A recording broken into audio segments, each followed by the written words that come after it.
Diced Onion, a Warrior podcast. We're your hosts. I'm Angelo Fiores. That's Mike Haggerty, and welcome to another of our episode by episode look at the great show Warrior. Mike, season 3, episode 4. We're rapidly coming towards the end.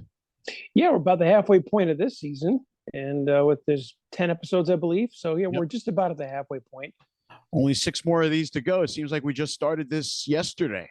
Right. Yeah, and we just see the drama just keep building, just keep layering, another layer on the onion, so to speak, if you'll allow me the pun. Yeah, it's such a good show and such drama, and there's some great drama in this week's review. So why don't we get right into it? This episode is called "In Chinatown, No One Thinks About Forever." It originally aired just last year, July 6th of 2023, and the episode picks up right where it left off last week, Mike. It's now the aftermath of the fire at Nellie's, which we know was set by Strickland and his men. Yeah, we see them picking through the wreckage. And really, I mean, this is just more about the aftermath, and you kind of wonder where things are going. You see Nellie, and you see Atoy, and you see Lai, and they're just kind of sifting through not just the physical damage, but the emotional and the mental damage. And it looks like Nellie and Atoy are not on the same page at this moment. Yeah, it seems like Atoy is kind of done with this whole thing, trying to fight the establishment, whereas Nellie is quite resolute. And she says, no, we will fight this. And I've got the resources. And Douglas doesn't know who he's up against. But Atoy, says, you did not protect these girls, at least in Chinatown. They would have been safe, if nothing else. And so she leaves. The debate is were the girls happy? And Atoy says happy means nothing if you're dead. Yeah, and it's kind of sad to me because it seems like any time that anyone can sort of get a foothold into happiness, something sort of takes it away. I understand that's the basis of good drama, but it seemed like Atoy and Nellie had a shot at a good life here. And now Atoy has just resigned herself to, well, I got to go back to Chinatown because that's where me and especially the girls are safest. So little hint of sadness. I definitely was a little bit saddened to see it work out, although I appreciate it from a dramatical point. Yeah, absolutely. And it is where the scene ends. It's not a very long opening scene compared to some others that we've seen in the series. But when we come back from credits, it cuts right to Agent Mosely, and he's hanging out outside of Happy Jack's. And inside is Abigail and Happy Jack discussing what Jack calls Abigail's cop problem. Yeah. He doesn't like all the cops around. Too many badges crawling around all of a sudden. Yeah, and he says they multiply like rabbits around there, and that was his phrase. yeah, and just as they're talking, who should walk in but an officer of the law?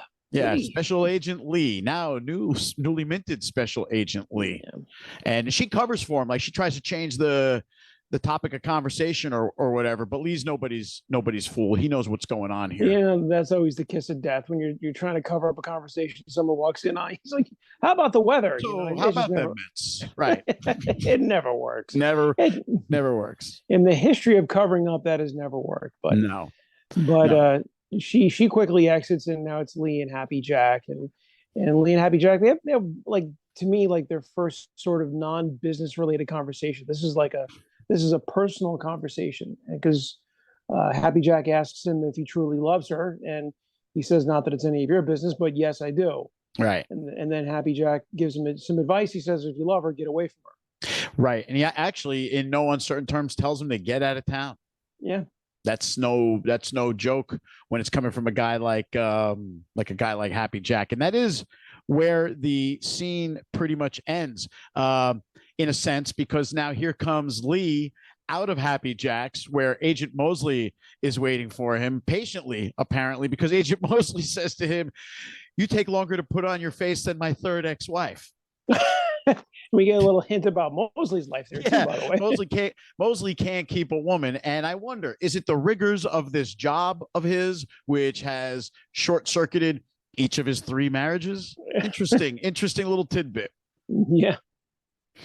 So Lee now, or Mosely rather, lays out the plan for him and Lee and what they're about to embark upon. And he does make a comment about the charming aroma of Lee's neighborhood. And as he says that, the camera cuts across to, I guess, a drunk relieving himself right there openly on the street. It's just kind of a funny scene because you hear the sound of the pee hitting and everything, and it's always funny, isn't it? Yeah, they intersperse this humor into just the right spot. They know how to alleviate the tension. Good comedic relief. Yeah, for sure.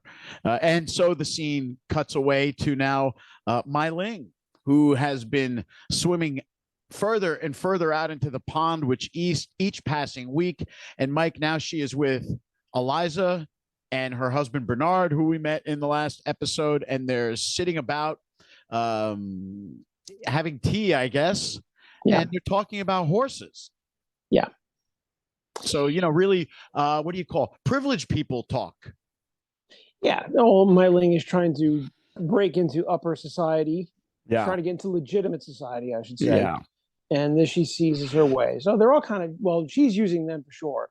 We don't really know what their motivation. We assume at this point that Eliza has pure motivations, that she's just altruistic and she wants to help the downtrodden. At least that's the sense I get from Eliza. From her husband, Bernard, we don't really, or at least I don't know where he's coming from just yet, what his motivation, what his angle is. Well, it seems to me like he likes Mai Ling.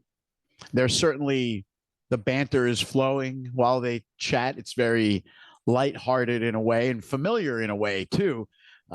So he does seem to like her, and they do start talking some business. He outlines like what could be a future investment plan for her. Oh, you'll want a piece of this, you'll want a piece of that, you'll want in on agriculture, you'll want in on manufacturing, and so on and so forth. And he starts talking stocks, and that's when she says, I'm ready to go now, pretty much. And she drops 2 rolls that'll choke several horses right on the coffee table there. And Eliza and Bernard kind of like, wow, we got a live one here. And so the scene ends, and that was quite an impactful move to just take a wad of cash and drop it on the table. This ain't some craps table.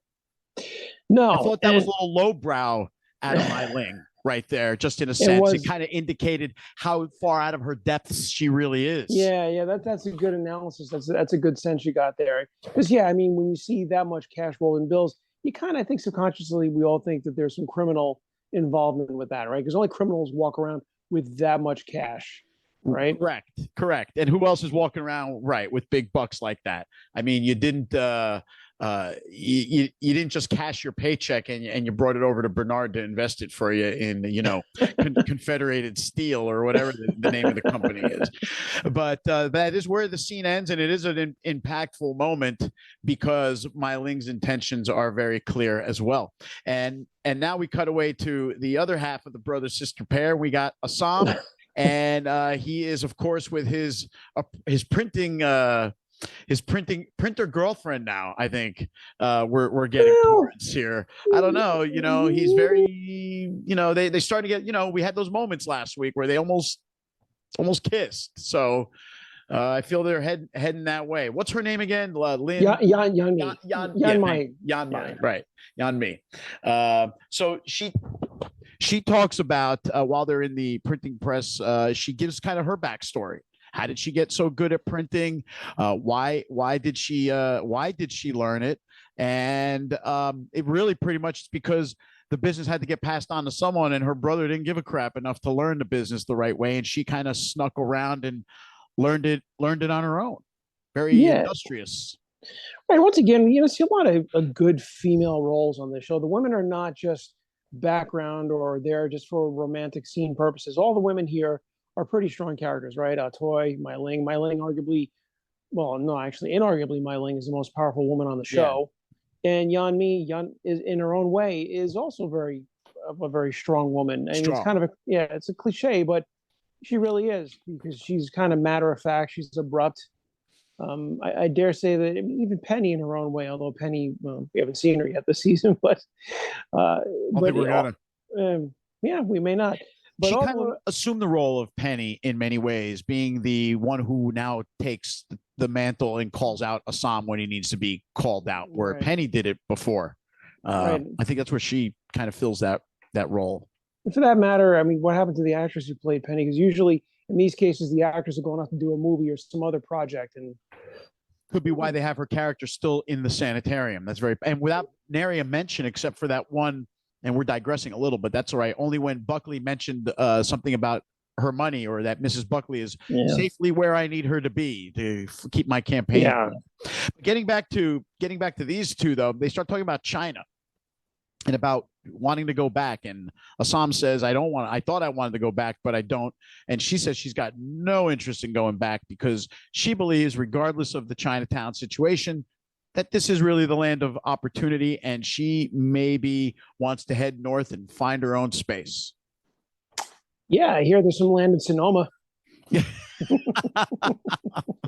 Probably not the safest place right now for a Chinese woman in Sonoma. All right, so now we leave these two and we go from the printers to the hunters of the printers, and we got Mr. Lee testing some bills and he finds a phony. Mosely makes note of Lee's diligence. It's clear to him that Lee has some skill, because he says something to Lee like, I could see why the rest of these cops didn't like you. You actually work for a living. Which was always my thought, by the way, through seasons 1 and 2. Yeah, I don't think we've said anything different than that. And even Bill has noticed it. Remember in those first couple of years when Lee was doing his digging around and taking notes and looking at the bodies of at a murder scene, and everyone else was like, what is he doing? What is this guy doing? Right. So good police work did not go unnoticed by Special Agent Mosely. Yeah, so for once, Lee's actually getting some recognition for his good work. Which it just goes to show you the polar opposite of who he's working for, right? He's working for a popsicle stand at the SFPD, and now he's working for the feds. And there's a difference of appreciation for the work needed to be done. SFPD is busy covering their own tracks. The Secret Service, especially in its nascent years, right, is certainly looking to do good work. And we see that here represented in that scene. A lot said for a very quick scene, by the way, there. Right, but you know what? Actually, just before we move along, there was something at the very end of the scene that was a very telling moment. That was without any words or logic. The first time I saw it, I was like, "What's going on here?" But Lee looks onto an opium den, and right, and he's looking on longingly at it, and you're like, "Uh-oh." You know, I wasn't sure what that was he was looking at first. I was like, is that a toys? What's going on there? But you're right. It is the opium den. And it's sort of like the drunk who can't walk past the bar, right? Without feeling the tractor beam pulling him in. And I think you got a good point there. And I didn't make that note. Lee still, sweet lady O still has a grip on him. Yes, he does. Yes, he does. Let's cut away now to Mr. Buckley, the mayor, and hoping to be future mayor. And he's dining with Miss Archer. We remember her now. And they're quickly having a conversation about Thayer's brother-in-law's heroin problem. He's gripped by Sweet Lady H. Yeah, speaking of. That was right. And that was the story that we saw Buckley's assistant have planted a week ago by the newspaper reporter whom he also paid off. So now they talk about that for a moment. So clearly it hit the papers, right? The story's in the papers. And now they discuss about why Miss Archer is not married. That was inevitable, wasn't it? Yeah. I mean, especially in this day and age, right? I mean, you know, a woman is what's the word? An unmarried woman? Spinster? Yeah, that's the word I was looking for. And she just basically explains that really no one ever caught her eye. She's another independent woman. Right. That's what I wrote down. She's an independent woman and just kind of chose not to get married in those years you're supposed to. And now that she described later on that she's pretty much only courted by like lonely widowers or overaged bachelors or something like that, she called them. So it's a poor crop at best, is what she's saying here. So slim pickings. And there's nothing really that caught her eye in the, now the years that she's of a certain age. So, not only is it slim pickings, but all the good ones are kind of taken, it looks like. Yeah. She refers to him as Mr. Buckley, and this is where he says, "Call me Walter." Yeah, is this the first time we've heard his first name in the show? So he's always been Buckley or Mr. Buckley. I don't think we've heard the name Walter Buckley spoken in full, nor his first name for that matter, Mike. Yeah, I was going to say that. I don't recall if we've heard his first name before this. Is he awkward in this scene or what? Especially when she's now making an overture to him and she kind of says, she reaches out and touches his hand. And he kind of looks at it much in the same way Jerry Seinfeld had a look on his face when Manhands tried to brush the eyelash off his face. And he clearly, again, we knew this about him. He doesn't like human contact, but she insists that, right. She kind of insists that she's interested in helping him. Right. And what I found interesting about this scene is that I think, again, a couple of firsts for Buckley here is that, number one, we learned his first name, or at least I think we did. And number two, we see him for the first time kind of humanized, right? Because up to this point, he's always been the dark prince behind the throne. Even as the mayor, the man in front, he's still working the angles from behind. He's still the man working behind the throne with the secrets and on all this. And so this is the first time we really see him in a vulnerable position, aside from the flashback of when he was in the war and how he sustained his wounds. Right. So that's what I like about this, because we kind of see a new side of Buckley, uncomfortable, awkward, and it's kind of I think it's important in his character development. The scene ends with her telling him that she's not going to let him lose the election. And I wonder what that means exactly from her perspective. Like, what ace does she have up her sleeve that she could unveil to help this guy out? And I'm really curious what it is, because she's certainly not just some star-crossed woman, Mm-hmm. All right, but the scene does end there, and we're back at Toys. And give her credit, man. Like you said, Mike, she's one of the strongest characters in the show, and she is back at it. She's got a business to run. She's got an image to uphold, and she's doing her thing. She's putting on the makeup. She's getting dressed up. She's making sure she looks the role. You see her covering up the bruises, and that's when Assam walks in. Well, just prior to that, too, what was also interesting was that they showed her in front of the coffins of the women who were killed on the farm. Oh, and she was weeping. Right. And I think that really that was a moment of poignancy, because I'm trying to think, have we seen a toy vulnerable like that previously? Only when she got beat up. Right. I was going to say when she got beat, but even then she didn't cry or anything. Right. But here she cried. She showed some human emotion. Right. So we saw a more human side of her and Buckley back to back. So interesting. This show has such a way of stringing themes between scenes that are not necessarily connected at that moment. Right. But she does a good job. And she does a good job of getting herself ready. Assam shows up. He heard about the Sonoma situation, and he wants to, come on, let's go do something. Yeah, and she don't want no part of that. Yeah, she says it's too late for that. Yeah. And he says, well, you got to rest or something. Like, he doesn't want, he sees the condition that she's in, right? But she has a funny line as to why she insists on going to work. Go ahead. Down? No, you got me there. She says, do you know how long it took to put on this dress? Oh, right. Great line. And it's such a, it summarizes it right there, her strength, right? That we didn't see the struggle, but she struggled to get that dress on, and now she's like, I'm going to work. And she goes to work, and she goes downstairs, and it's like, no, if you didn't know, you wouldn't have known, right? And I want to say that I think that part of the reason, Sam's all gung ho, let's go get these guys, she realizes what they're up against. This is not just some rival gang or Tong. This is the U.S. government, really, basically what it boils down to, right? Yeah. An eminent domain. So she knows they're going to lose. She goes, they can kill 100 of them and they're going to lose anyway. It's already done. And I don't think Assam understands that, but she does. Yeah, he's not clued in on all the details of that situation up there. He just knows the high level. There was a fire, a lot of people were killed, hurt. Let's go get these guys. But like you said, they could get Strickland. They can get all the guys that set the fire. They can kill them all. But the eminent domain situation is still not going to go away. So we leave Toys, and now we're in a different place with Hong and the weirdo boyfriend. I don't know what else to call Marcel. What's his name? Marcel. Thank you. We hear it in this scene as well, as a matter of fact, for the first time. I don't think we heard his name before. They're greeted inside this establishment of some kind, described as a place where you can be free, is how Marcel described it. And they're greeted by a guy who says, oh, hi, would you like the blue one or the green one? And he's got like 2 shot glasses or whatever, 2 of each color. And they grab the green one, I think, and they down it. And now they enter into the place. Uh, I might add that Hong is totally wide-eyed at this point. He's like a kid at the circus for the first time. And this reminded me, I don't know if it was a cross between Alice in Wonderland or the Matrix, where the Matrix where you take the blue pill or the red pill.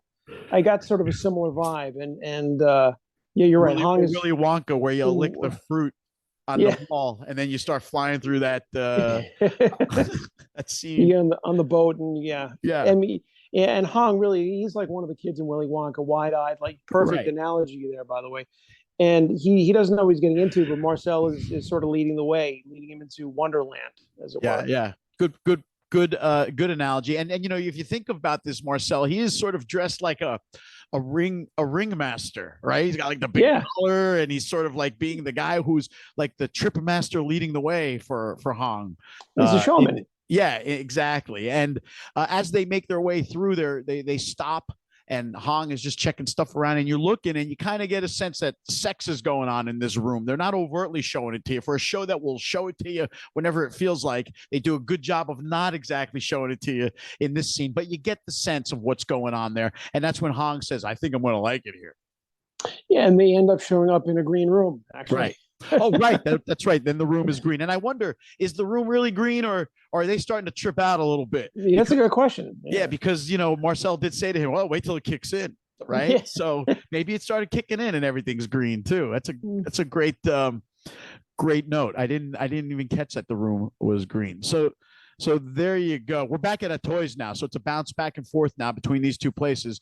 And we see that some customer is disrespecting one of Toy's girls, and Lai, who's already on edge, is ready to pounce. Yeah. But Toy diffuses the situation. Business is business. You got to keep the customers alive so you can get their money. So, right. I would think that's business 101. Dead customers don't help anyone. But she still goes and straightens him out and says, hey, you don't disrespect my girls. And the situation is quickly diffused, but not unnoticed by Sergeant O'Hara, who's sitting there at the bar, and he asks about any trouble afoot here, and Toy brushes it off, says no problem.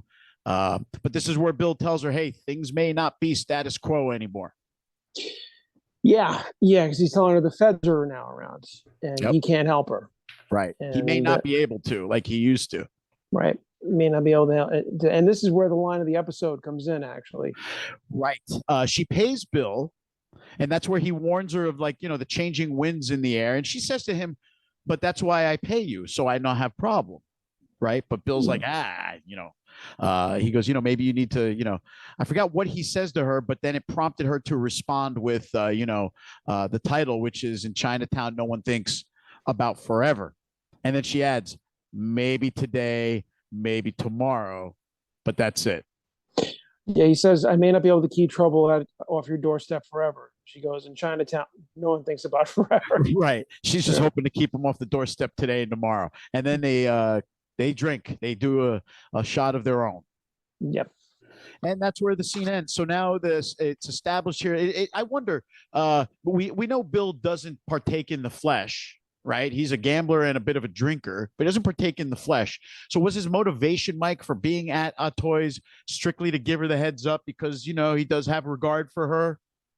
It's a good question. He doesn't treat her with disdain like much of the Chinese are on the receiving end of. No, you're right. He doesn't. And we've seen Bill kind of evolve over the last 2 seasons, going from maybe a little bit of a bigot to a little more open-minded as he's gotten to know the Chinese and worked in Chinatown. I like to think that anyway. Yeah, he kind of travels the same arc as Nick Nolte's character in 48 Hours, where in the beginning he's insulting Eddie Murphy, he's calling Murphy all kinds of racial names throughout the episode, and then at the end, throughout the movie, and then at the end he kind of comes around. He says, all that stuff. I just had to do my job or whatever. I'm sorry or whatever. So he has a new appreciation for the human being that he just spent 2 days with, and I think the same thing happens here to Bill, where he's kind of had a evolution in a sense where he maybe isn't seeing things the old way anymore, Mike. Yeah, I don't know. I'm trying to think though if he was there specifically just to talk to Toy. You're right. He doesn't really. His character hasn't been shown to engage in the flesh. And he can go anywhere for a drink. He can go to the other place, the Banshee, for a drink if that's what his purpose was. Right. So that might have been the case. In which case, it is interesting. But then again, also too, she's a customer of his, and he has to let her know that, and maybe it was collection day. Regardless of the changing winds, it was collection day. She didn't seem surprised to see him. She had the money ready, so maybe it was just collection day too. All right, but the scene closes there, and we're now here was Thayer, right? Thayer, who is the political opponent of Mr. Buckley, and he is addressing the planted story of his brother's opium habit, which appears to be true. Yeah, it's a true story, obviously, right? The guy, they didn't make up that the guy has a heroin situation, an addiction, but nonetheless, the mayor before the potential mayor calls it out as a hit piece, nothing else, just plain and simple. And that's when he's asked, "Do you deny the report?" And he doesn't. He does not. He confronts it. Not. What was interesting about this is that he talks about his brother's opium addiction, but also that his brother is a veteran, and he speaks to the horrors of war. I don't know, back in those days, probably they didn't know about PTSD and the truly the psychological impacts of warfare. So it would be shocked back then. Yeah, right. It'd be really interesting if we had some form of literature. There wouldn't be a movie back then, but some form of literature maybe speaking to that. It'd be nice to say, hey, this is the first time this was ever said. But that's what I thought was interesting, because it kind of mentions it. And even though when this was done in 2023, we know a lot about PTSD now. But I just thought it was interesting how he tied that in. So I appreciated that. Yeah. But really, the point of this is the fact that it really appears to me that Thayer diffuses the impact of what a piece like this could do to damage his campaign. And that is, he paints a picture of compassion. He, like you said, he describes the fact that his brother-in-law was a war veteran, and you can't describe the horrors of what he's seen and what he's physically and mentally gone through. And that, yes, he is a heroin addict and he has problems, but look at the reasons why, and look at what this beautiful family is trying to do to help him. And he gets out of it. He gets out of it, man, and he gets out of it in a very diplomatic way.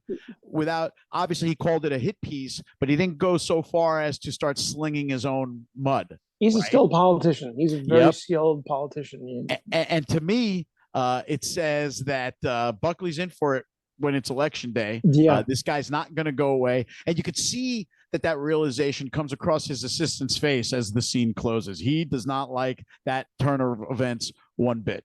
Yeah. They can see that this is going to, in its own way, this is a showdown. This is going to be a big fight, just like Assam and Leary and Assam and Lee Young. This is their own fight. It's interesting. I'm looking forward to how this plays out too. Yeah, this is the not physical battle. This is the battle of wits, very deeply so. Now cutting away, going from the tales of one addict to the exploits of another. There's Mr. Lee, as you called it, Mike. He is getting high, or is he? He's got the pipe in hand. He's got the lighter. The candle. Lighter. I guess it wouldn't be a lighter then. No lighters. No Bics yet. No Bics yet. And he's there, and you can see he's fighting with it. He's like this. And to his credit, he doesn't. But what stops him? Was it the mental strength to not put flame to opium, or was it that something caught his eye, Mike? I know where you're going with this. I think that it was, I think it was intuition. I think it was willpower, because what he sees at the end of the scene, he doesn't see it yet, or not for that second. Anyway, like a split second later, he does. Let's just get right to it. He saw a bill, pile of money, and a few bills on a table where a dude was passed out. Right, and now that I think about it, you may have a point, because that might have been what stopped him. Regardless, he stopped, so he didn't take that, but he saw the bill. That's how I saw it. He saw that money on the table. He was about to light up, and I think he stopped himself, because he's like, "Oh my goodness, maybe a break," right? Because the guy that was passed out was Hopway clothing, right? High binder, as they call him. And so Lee gets up.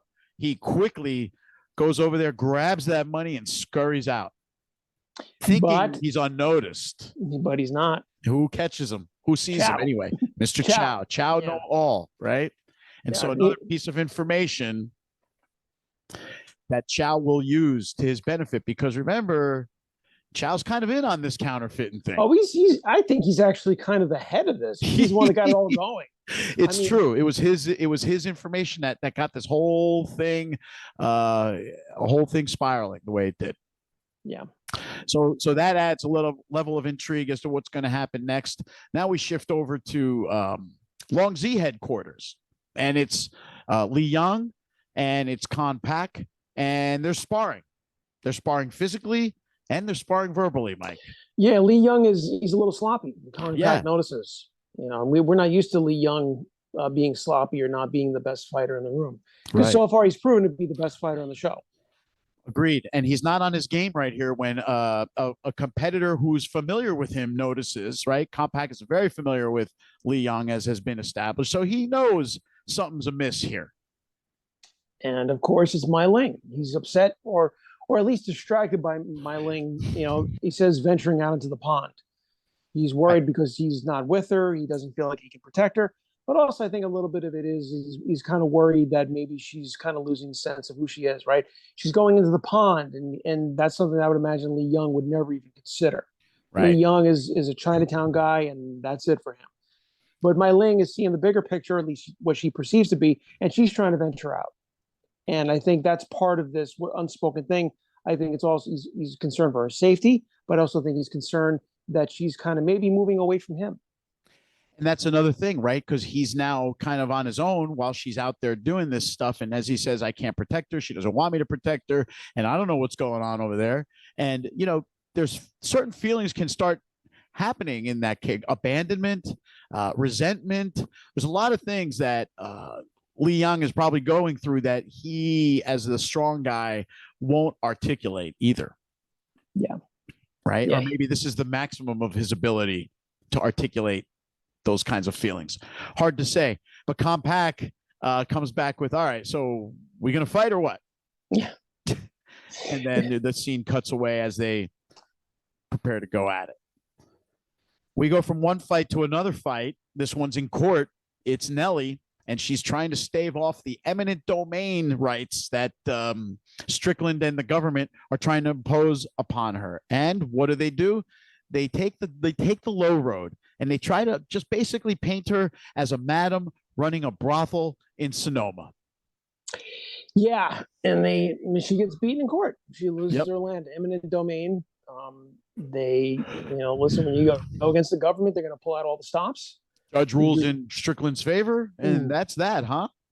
Well, but Nellie, she sees Strickland, and she laces into him. She lets him have it, doesn't she? She lets him have it. She takes swing, and he's still trying to be kind of the high road guy here. He's trying to say that her interests are, he just has her best interest at heart, and he's looking out for her. And she doesn't buy it, and she literally tells him to go to hell. And yeah, he tries to stay calm, right? And he puts on that facade as you described, but she calls him out. She calls him out for exactly what he is. She calls him a murderer. She calls him whatever else she's yelling. She's not very quiet about it. But you know what? You look around, Mike, while this is all going on. Does anyone seem to care in that courtroom as this is not a soul? No. Nobody. Not even her lawyer is trying to just restrain her, right? Right. And just to keep her from maybe getting into worse trouble with her mouth. But nothing comes out of it. She loses her case. Her land is now in the hands of Strickland and the railroad developers. What a turn of events. Scene ends. We now back to Mai Ling, right? Her and Eliza and Bernard. They're becoming fast friends, aren't they? And now they're shooting pool. What's going on here? These are like, old pals. They're shooting pool, and they're bantering, and they're drinking. And Eliza excuses herself while she and Bernard are talking business. She excuses herself to go get some more wine. And then Bernard changes the tone of the scene, doesn't he? Yeah, now we know what Bernard wanted. He wanted Mai Ling physically. She spurns his advances, and he apologizes. And she says it's okay. And it probably, she's just saying it's okay because she just wants to do business, right? She doesn't care. She's like, let him have blue balls. She doesn't care.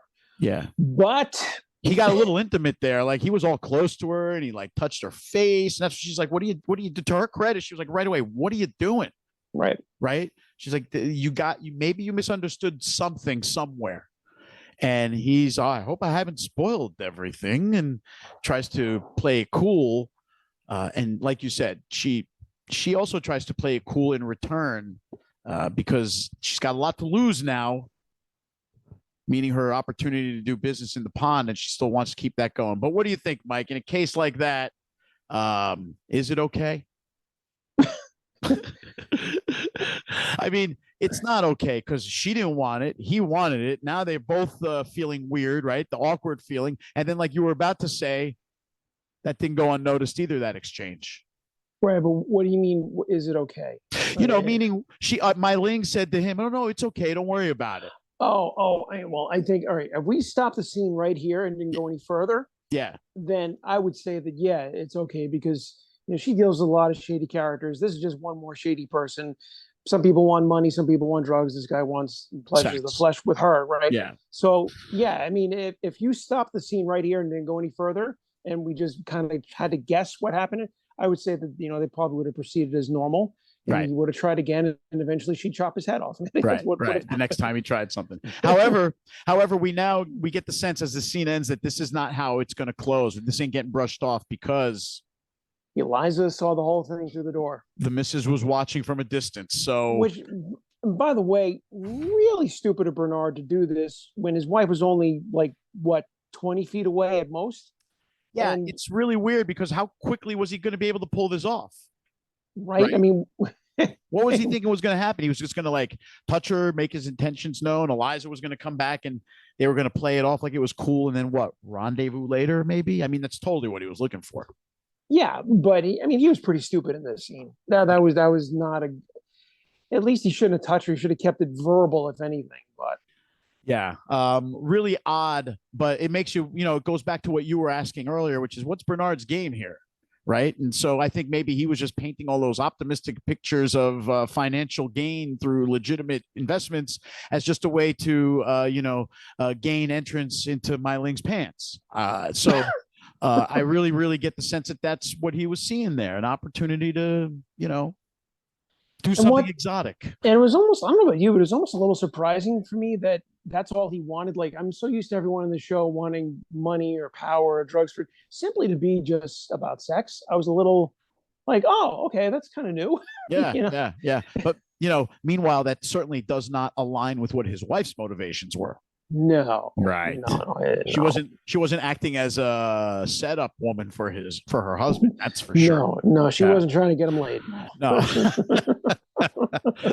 All right, we're back to Mr. Special Agent Lee, who's in Special Agent Mosely's office, formerly known as Chief Atwood's office, and it looks like Lee has tracked these fake bills. He's again been doing that excellent police work of his. And he's got it narrowed down as to where these bills are coming from just based on where he's been finding the phonies. And he's got it narrowed down to Hopway territory. Yeah, again, we see that excellent police work of Lee, right? And as usual, whenever it used to be when he was with O'Hara, now it's Mosely, they're kind of a step behind Lee. And they're trying to figure out where is he going with this. Yeah. Yeah. But Agent Mosely understands completely. He's not an idiot. He's the guy in charge of this for a reason. And he says to, obviously impressed by Lee's work, he says, and here I was wondering what we were going to do today. And now they know. Let's go to Hopway headquarters and go check out our hunch here as to where these bills are coming from. Yeah. And so the scene ends there. Well, he says, yeah, we're going to need backup. He goes, well, I'll go tell Atwood. Why should you have all the fun? Why should you have all the fun? He wanted to go tell the chief. That's right. All right. Mr. Leary, his first appearance in this episode, and he shows up at Strickland's house. And Strickland is working out in a sense. He's practicing fencing on like a dummy there, much like the way Assam would be practicing martial arts on that tree that he smacks around. And they stop and talk. They first joke about Pierce's hand. Strickland heard about what Leary did with the fork a week earlier. Yeah, and Leary's basically says he deserved it. He insulted me, he deserved it. Yeah, he came into my house and insulted me. It was essentially what it was, right? And Strickland, though, turns the conversation around very quickly and again tries to get Leary to start thinking bigger picture because Leary's angry about the 40 jobs that the Irish aren't going to get because of Pierce being kind of out of his good graces now. And again, Douglas Strickland is painting another picture of Leary's political power and don't be piddling yourself with these 10, 20, 40 jobs. He says you can get these 40 jobs and you'll still be in the exact same position you are now. Strickland goes off on such a wide right turn during the conversation that I thought to myself as I was watching it, like, I'm not sure where he's going with this. And then Leary says, almost on cue, I don't know what we're talking about here. So I thought it was pretty funny that I was equally like not understanding Strickland's angle. But his angle was just pretty much, look, I'll get you your 40 jobs. Don't worry about that. Now let's go over here. And they go somewhere else where there's some other powerful people, I guess, like a bar or a private club or whatever. And did you notice who was in there? Oh, it was the judge, right? The judge, the judge from the trial, right? The judge from the trial who ruled in his favor was in this private gathering here that Douglas brought Leary to. He talks partnership with Leary, but it's sketchy as to what that partnership really is. Yeah, a couple of thoughts here. I mean, number one, it's sort of implied that he bought the judge, but they don't say it outright. Yeah, but, well, when you see him there in the same drinking establishment, I don't think you need to. You can infer right. Exactly that. And the other thing about what you just said about Leary saying, "What are we talking about here?" I think that was kind of a writing technique that sometimes authors or screenwriters will use, where when the viewer doesn't know what's going on, then they'll use a character to say, "Well, what's going on?" And then they lay it out. It worked. Yeah, so I think that was a good writing technique, if that's what it was. Yeah. All right, we go from Strickland's little party over to the Hopways headquarters, where they're having a party in a sense, and they're playing poker, having a good time, ribbing each other as they do, and then boom, it's another raid, and it's the Secret Service. It's Chief Atwood directing, and the bust is on, Mike. Yeah, and Atwood is not fond of the Chinese either. He talks down to the Hopway like in a very, very condescending fashion, like beyond condescending. Yeah, and it almost, I was at the point of view that it was even making O'Hara uncomfortable, because it could have been a sense, like we said before, that maybe O'Hara's like, he has a better understanding of these people and their culture, or maybe it also might be a sense of, only I can abuse them. You're from New York. Who are you to abuse, my people? I don't know. I'm just kind of, spitballing here. But either way, O'Hara didn't seem very comfortable with Atwood's actions. Bill don't like him. Obviously, he's the guy that took the job Bill thought he was in line to get. So there's that built-in animosity already. So no, Bill is not going to approve of pretty much any method employed by Chief Atwood. So I think you pretty much nailed that right there. The cops start smashing stuff, while Bill and Lee look around to see what they can find. And Lee notices something, what could be a hidden door, as he calls it. Yeah. And I think Bill says something to him, like don't pat yourself on the back, or congratulations, or whatever it was. I forgot. He's got like a little wise guy comment for Lee. And it's very funny because it's good to see these two back together again. They made a good duo when they were partnered up in the first couple of seasons, and this is the first time you really see them getting down to police work together again in a while, since Lee quit, obviously. They're our version of Riggs and Martin. There you go. I'm too old for this shit. Atwood finds finds himself in front of Young June, and Young June basically spits on Atwood, tells him to basically F off. I think he says, "Go F your mother," or something like that. Yeah, F your mother or something. Yeah, there you go. And even he wipes his hand on he spits and wipes his hand on Atwood's shirt. And Atwood correctly surmises that Young June's the one in charge. You must be the head guy, because no one else would act like this. And he, big headbutt. Gives Young June that headbutt, and he is down on the ground. Not used to seeing Young June in that position, getting his butt kicked. Yeah, Young June a little vulnerable here, but what can he really do, right? He can't fight back in a room full of police, because that's kind of thing. Even if you win, you still lose. That's it. And after the headbutt, we cut back to Bill and Lee, and they burst into the basement where the printing press was, and it's empty. The basement is empty. Lee can tell that something heavy was there because there's scrapes on the ground. I think that's how he deduces it. Yes, that's right. He says they dragged something heavy across this room. Right. So, they're getting a lot warmer but not quite there yet. Now, the mystery of the missing press gets solved very quickly because we're outside with Assam and the girl. They're moving the press. It's pouring rain. It's on like the back of a donkey-drawn cart, and it's covered up, and they're trying to sneak. I don't even know where they're trying to sneak through the streets, I guess.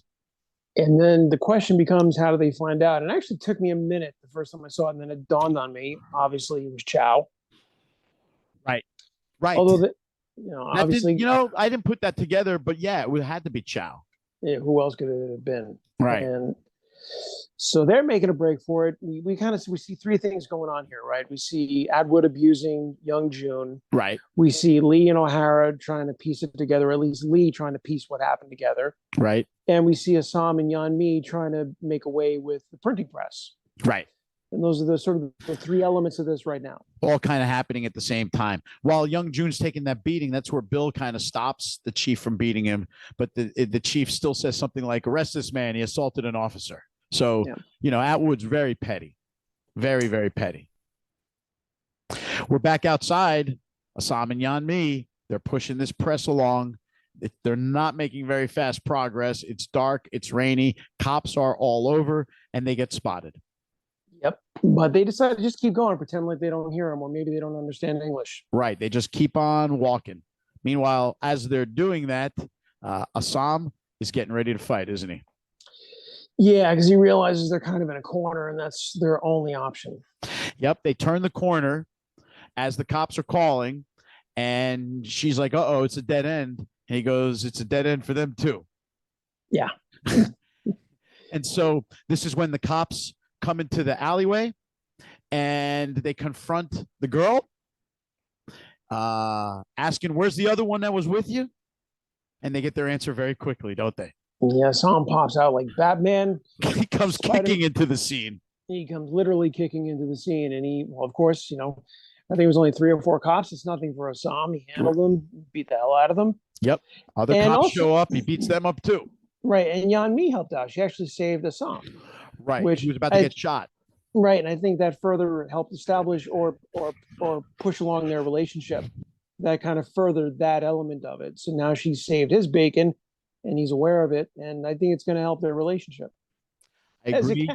I agree with that because he was going to get clipped by that cop. He was a wide open shot and she hit him with the piece of metal or a club or whatever it was. And the scene ends there. We move back to young June we're outside still, but young June is getting thrown into the paddy wagon. I wrote paddy wagon, and as I wrote it, it dawned on me, like, why is that thing called the paddy wagon? We still call it the paddy wagon today. And it's got to be because of all the Irish cops back then. It can't be from anything else, right? I believe that is the case. Yeah. I believe that is the case. Actually, can I digress here for a second? Because I learned something, not verified, but I learned this the other day, and it kind of is somewhat similar to this somewhat.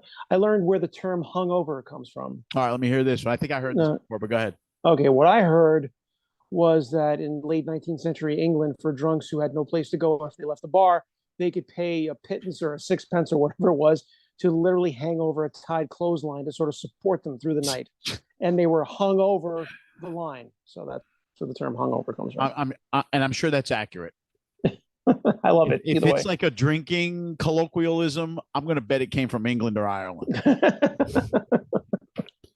So young June's thrown in the paddy wagon. Meanwhile, Officer Lee deduces that Chow is who tipped them off. He's not a dummy. He figured that out. And Bill is there with Lee. And I like what Lee says to Bill. He says, boy, your new boss is a charmer. And Bill's answer is great. His response is, he's a fucking lunatic. Just then, one of the cops that Assam beat up comes over and finds those two. He's all, messed up and tries to explain to them what happened. Explain to Bill and Lee what happened. And he says, well, who was it? Did you get a look at him? His answer was great. He goes, I don't know. It was dark and they were chinks. What the fuck do you want from me? Well, that was blunt, if nothing else. Yep. So now looks like Assam and why do I keep forgetting her name? Yan Mi. Yan Mi. I keep thinking Lin Ma for some reason. Yan Mi and Assam are escaped. They're drying off. I don't know where they are exactly. Maybe her house. But they're arguing. Yeah, she didn't sign up for this. Yeah, she's really upset by all of this. She's not happy. And he wants to reassure her, and they're very close again. Yeah. And this time, Mike, no hesitation. They kiss. Yeah, and I think it was the excitement probably of being in that danger that Emma, right? Because that can happen if if you're excited, even in a tense negative situation. Yeah, they're heightened. Absolutely, their senses were all heightened, and now they're in those close quarters, and they've already been sort of, warm for each other in a sense, and it was inevitable. And Mike, I mean, these two kiss, and they're like naked instantly. Like it doesn't take any time. It's over, no abandon, right? Throw everything, cast everything aside, and we're just going to do this thing, and they do. And so I don't know how many that is now for Assam, but I think this is at least the 5th or 6th girl that he has bedded in the course of only 25 episodes or so, 24. It's at least 5 or 6. You want to count them up? Well, Penny for sure. In order. Penny. Right. There was... A toy. Okay. Yeah. All right. Way in the beginning. And then you got the girl who took him to the fighting tournament. Vega. Oh, yeah. That's 3. This girl's number 4. And there's got to be one more in there somewhere. Well, we'll say that he probably has been intimate with some of the working girls at the toys. So, but we've never seen him take part in that. He always turns it down. Wow. He always turns it down. But I know there's one more in there, and I have to think about who the 5th one is. But Assam has been rolling in it, let's say. And all quality pieces. And we can almost do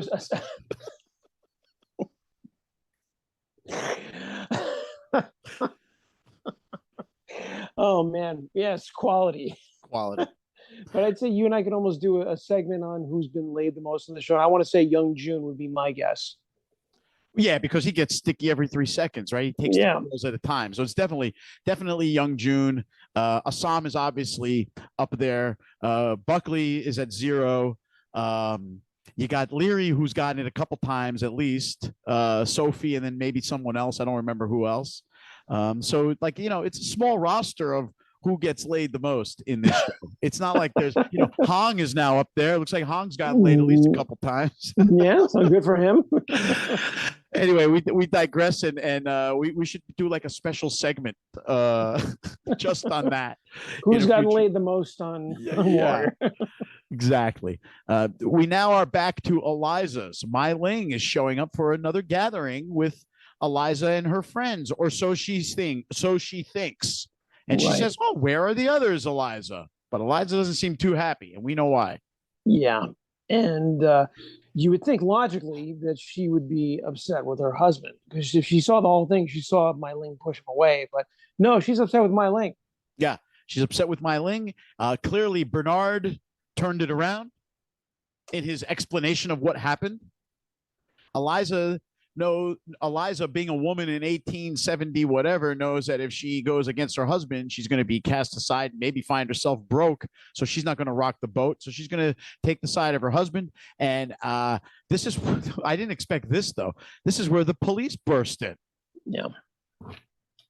And they arrest Mai Ling for what? Solicitation. Yeah. Like a common hooker. Like she's just a hooker. Exactly. Clearly Bernard lied to Eliza. Eliza slaps Mai Ling hard. Yeah. Hard, man. Like the get the F out of my face slap. Yep. And the cops drag her off, and she's screaming, "Eliza, no, Eliza, no, Eliza, no." Scene, episode, over. I mean, holy crap, Mike. They just dragged Mai Ling off to the police station. And do you think that this was vindication for Lee Young? Well, I think it certainly solidifies what Lee Young was trying to explain to her, which is that she's putting herself at risk. Yeah. And she did. And again, her naivety, even though she's the conniver in Chinatown, and she knows how to play the game in Chinatown, the pond is not where she belongs, and she doesn't know the games of the pond. And even though she's a blackmailer and an extortionist herself, she's now in the big leagues, Mike, and she can't hit the curveball. You know what this reminded me of? Did you watch The Wire? Yes. You remember when Stringer Bell was trying to deal with the legitimate world and he ended up getting burned? It was really interesting because, sure, he was a kingpin in the underworld, but he was playing in the dirty pond in the quote unquote legitimate world, and he got burned. And it was a similar dynamic here for me, from my perspective, anyway. Yeah. So this is where the episode ends now, and it leaves us wondering. A lot of things here are in flux as this episode closes, right? Number one, what's going to happen to Mai Ling? Number two, what's going to happen with these feds breathing down on the printing press, right? Number three, what's going to happen with Nellie and Atoy? Nellie's now without land, without a place to live. Here's a question for you: in an eminent domain situation, Mike, the government still pays something for the land, right? They don't just take it, do they? I'm not sure. I know it basically means that the government can take your land whether you like it or not. It's just that because I think they declare that your land is actually public land. I don't know if you get compensated for that. I'd have to look that up. Well, I'll tell you what, though, if that's the case, and if Nellie ended up getting nothing because of the fact that she ended up in court and was ruled against her, if she ended up with nothing, boy, then that was a really foolish decision by her to try to fight City Hall in that case, because and that shows you a little bit of her. This is the case of another person being a little bit out of her depth in a situation, even though she comes from that same world as Strickland. She is not, as much as she wants to paint herself as a on the same level as these guys and a captain of her own industry in a way, Mike. Again, in the big leagues, and she doesn't have the skill set to truly understand what it is that she's up against here. And she got beaten resoundly. So Nellie's in a little bit of trouble here. Yeah, her and Mai Ling both learned a hard lesson in this episode. Exactly. Yeah. And that is that, you're going up against the moneyed powers, and just because you think you're right, or just because you might have a position that is correct, doesn't mean that it's going to go in your favor. And that's how the world works too, man. Yeah, pretty much. Yeah. Like and subscribe, please. We would like more than just 10 followers that we have at this point. We've got 24 episodes of quality programming. So spread the word about Diced Onion, the Warrior podcast. Mike, I've given up trying to get any more of the stars of this show to come on the podcast because they are just so hard to get a hold of. Only Perry Young, who was awesome, by the way, has graced us with his appearance. And I guess they're just all too busy. Hopefully they're busy filming episodes for season 4. Boy, that would be really great. But that wraps up this week's look at Warrior. We'll be back for the halfway point of season 3 very soon, season 3, episode 5. But until then, we're out. See ya.